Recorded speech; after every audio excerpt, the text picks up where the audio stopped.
Hello, my name is Donavan Miller, and I'm a member of the Silicon Forest Toastmasters Club, located here in Beaverton, Oregon.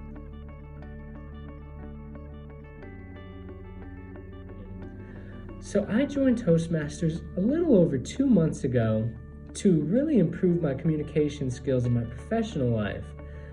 But I've seen Toastmasters not only improve my communication skills at work, but also in my personal life as well. Not only do I feel more confident delivering speeches at work, regardless if it's in front of one person or 100 people, but I've also found myself being able to communicate more effectively and more personally in my day-to-day conversation that I was not quite as able to before Toastmasters.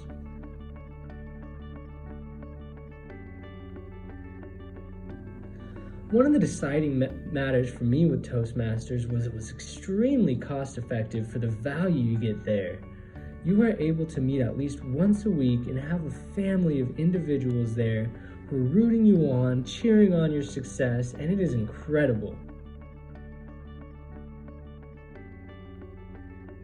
And what Toastmasters is essentially a family of like-minded individuals joined together with the united goal of becoming a better speaker and personal development and leadership skills that is invaluable.